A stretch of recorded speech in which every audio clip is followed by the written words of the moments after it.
Hi guys. Okay, if you have been following the uploads and the videos, then you can follow this one as well. This is about the event today that the Virgin Air has been working for the world for a really long time.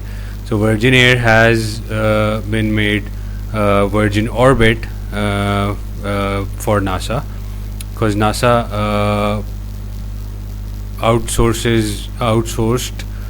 them for the orbit satellite delivery in the space. So basically, for that purpose, the Virgin Orbit has been called, and they have been preparing for like a month now, and they are going to make it live in about 2 hours from now. And this is the attempt, as you can see, that Virgin Orbit to attempt first launch of Launcher 1 rocket this weekend. So let me tell you a bit about this. Today is Sunday. This is 4 days ago. You can click on New York Times and you can find it today in today's paper. So this is basically an aircraft, and it's a carrier of this rocket. And this rocket is basically, if you are following the feed, you must have seen the rocket splitting into one place at a time, and disposing of the payload from the bottom, and then the second half, and then the third half. So then it gave a small, you can say, then it gave a small, you can say, component, replacement component for SpaceX. So this is basically that component which is being delivered directly. I'll go down.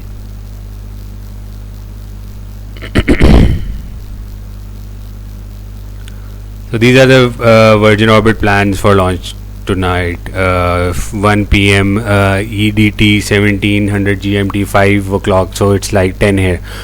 So launch demo will be here, and Boeing 747 21 meters rocket. And this is the rocket, and this is what will happen to the rocket. The flight will be in an altitude of thousands, and this is how it will be released. As you can see, this is the releasing, and those aircrafts are giving escort to the Virgin Orbit. So it's called Cosmic Girl, and Launch 1 have flown together on many captive carry tests. So they have concluded a lot of tech tests, and in those tests they have evaluated the data, like I have been telling you about the rockets, and the rockets have been tested, and then they are launched. So this is how you can read about it, and this is the Virgin Orbit flight.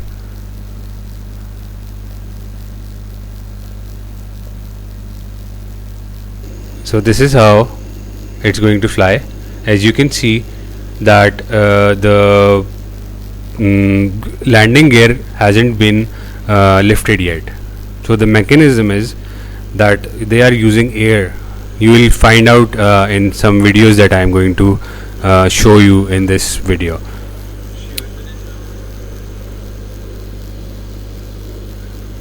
So this is how the flight will be monitored and will operate, and that is how the rocket will fall and launch into the space.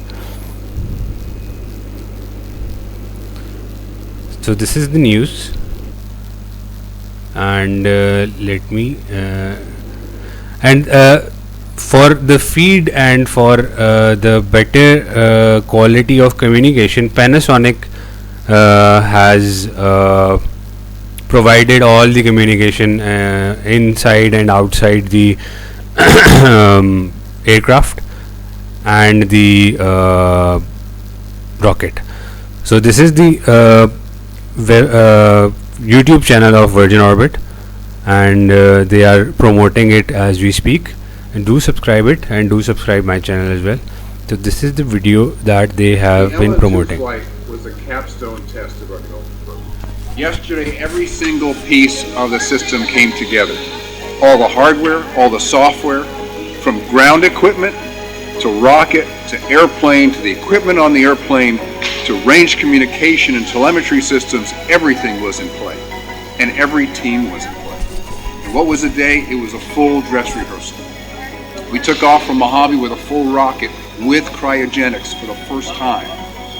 Flew out to our drop point, went through all of our pre-launch checklists, did our drop maneuver just like we would on flight day.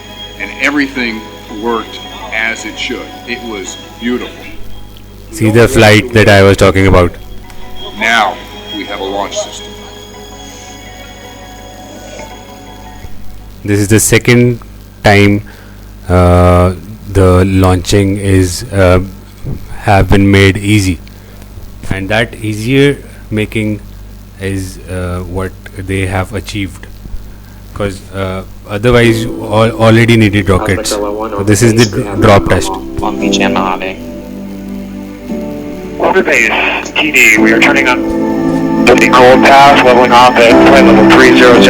Are you ready to come in to terminal count? Yes, MCC is go for terminal count. LE1, are you go for terminal count? Okay, we are go for terminal count. LE2, please proceed through terminal count. Orbit base LE1, rocket is now on internal power. Yeah, orbit base LE1, we just switched into drop rest mode. Currently estimating 16-15 flat for drop test. Yes, all operators, Cosmic Gorilla is on the northern leg of its hot pass.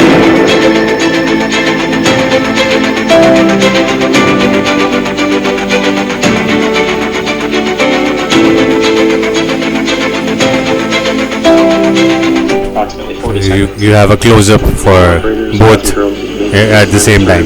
This is the all of these videos are of the testing.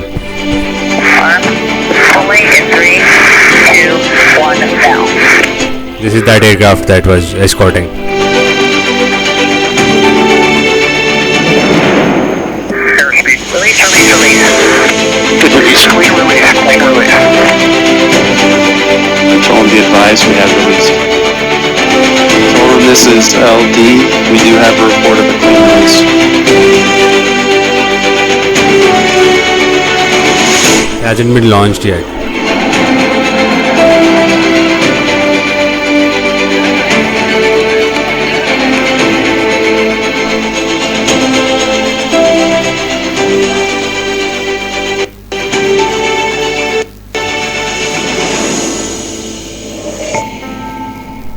Let me move you to the next video. This is a really interesting video, and you have to see it closely, because this is how you will be in a better place if you want to be colonized.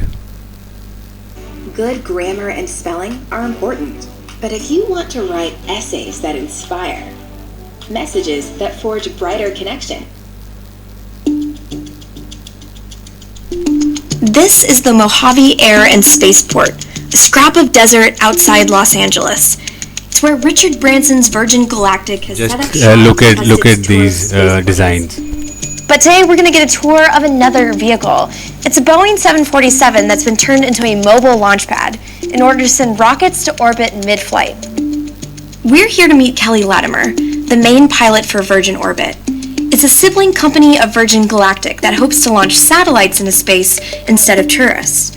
But they want to do it in a way that sets them apart from most of the satellite launching competition out there, Instead of launching rockets from the ground, Virgin Orbit launches them from under the wing of a giant airplane.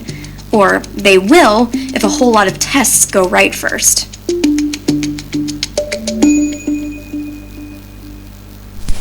Amazing This rocket. is Launcher 1, the rocket that Virgin Orbit has developed. It's designed to fly mounted underneath the wing of the 747, and then at around 35,000 feet, the pilot flips a few switches, and this big red clamp releases the rocket, it falls away, and then it ignites its engine to climb into space.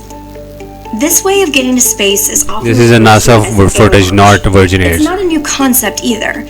Both Northrop Grumman and a company called Stratolaunch use similar systems. Air launch is also the same basic way Virgin Galactic gets its spaceplane into the sky too. Still, this type of space travel is pretty rare, but it's got its upsides. There is just a raw performance advantage that we get. This is Will Pomerantz, Vice President of Special Projects at Virgin Orbit and the company's first employee. If you think about two rockets racing their way to space, one starting at Cape Canaveral and one starting under the wing of an airplane, well, the one at Cape Canaveral, which is a great facility, but it happens to be at 0 feet above sea level and 0 miles per hour, and our airplane is already giving us some altitude and some speed. There's also some flexibility you get when your launch pad can move. This was the CEO of Virgin Air. Location, we can go somewhere else.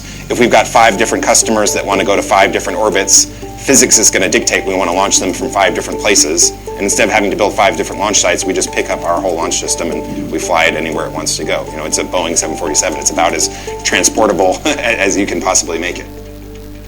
The 747 that Virgin Orbit uses is an old passenger aircraft from Virgin Atlantic, aptly nicknamed Cosmic Girl.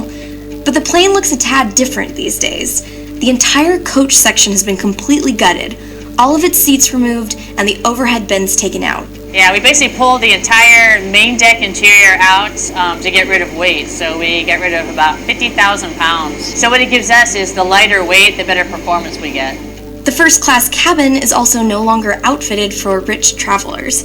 Instead, the upstairs has been transformed into a small mission control so that engineers can oversee missions during flight. Kelly's job mostly revolves around flying the plane, and she's got a lot of experience with that already. As a lieutenant colonel in the Air Force, she flew numerous military aircraft, and she's got experience with 747s too, having flown the airplane that carried the space shuttle, as well as a flying observatory called Sophia. And she might be the one This who mission may start got off lost like a regular in the 747 Bermuda flight, Triangle. but it ends much differently. Once the rocket gets fully fueled, we'll come on board the aircraft, start the engines, taxi out to the end of the runway, and take off just like a conventional airplane. If anything were to go wrong, we want to be able to jettison it at any point. So we have a specific routing to get us out over the water. Then when it comes time to drop the rocket, Kelly maneuvers the plane, pitching it up at a 30-degree angle. That orients the rocket towards space, and if everything's at the right altitude and speed, the rocket drops. So at that point, the It's rocket's not on its a own. shooting, We pull off to the right. it's and just meanwhile, the releasing rocket it counts to 5 and then give- lets its motor and goes off to space. So basically, you ditch it and run. Pretty much, yeah. Kelly does have to make a few accommodations flying a plane with a rocket attached. When the rocket is fully fueled, it'll add an extra 50,000 pounds, putting more weight on the left side of the plane. That means they'll have to add more fuel to the right wing to offset the imbalance. But up until now, Kelly's been flying Launcher 1 without any fuel in it, making the vehicle something of a ghost. So what does it feel like for you whenever you're flying knowing that you have essentially a rocket or a missile attached to your plane? What's funny is when we flew the first time with the rocket attached, there actually was so little effect for the rocket being there that we were like, you know, if we didn't have this panel in front of us and somebody telling us that there was a rocket on board, I'm not sure we would actually know. The Launcher 1 rocket is only designed to put small payloads into orbit, those about the size of a washing machine. Virgin Orbit is capitalizing on the trend towards smaller and smaller satellites, thanks to cheaper consumer electronics and the standardization of satellite hardware. It puts them in competition with launch providers like Rocket Lab, Vector, Relativity, and more than 100 other startups focused on sending small satellites to space. Virgin Orbit is still deep in the midst of its testing program.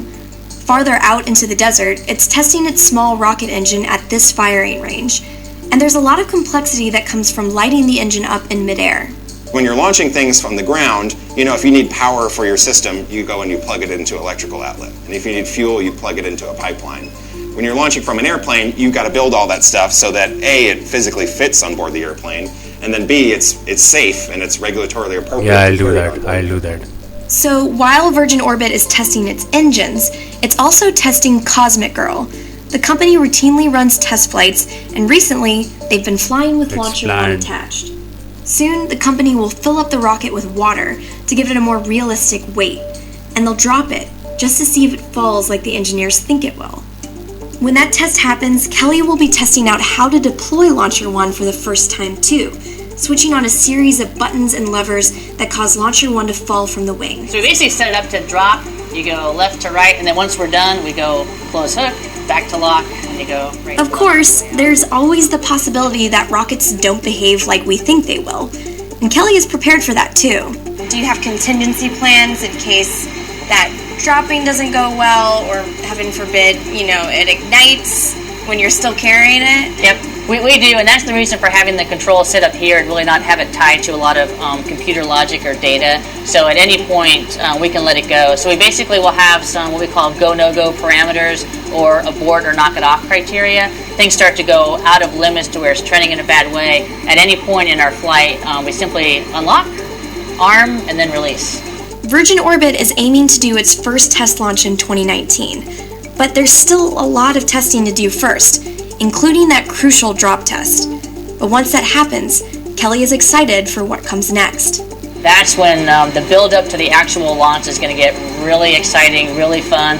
We'll find all sorts of stuff we'll work through, and make our way through it. But yeah, the actual takeoff, knowing that we're going to drop the rocket for launch, is going to be very thrilling. One last small question. Yep. Do we know, do you have an idea of what the first payload will be when this all... Yeah, that's a secret. Fine. No information. I know nothing. Yeah. Actually, the payload, I don't even care. I'm just gonna drop it off. I'm just the bus driver. I just take it to its bus stop and let it go. Yeah, this is a really interesting video, and you guys have to follow each and everything so that you are prepared to the changing world of Mars, because it's here almost, and we are a few days away, and if you are following it, so we are really excited because this hasn't been happened in generations now. So this is the May 24th and launcher one, and the time is again what I told you, +5 UTC +5, and it's on May 24th, and this is no live video expected.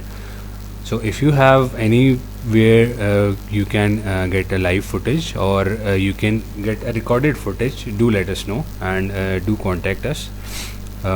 If it's your service or product, do contact us, and we will contact you back, and we'll talk about what your footage is.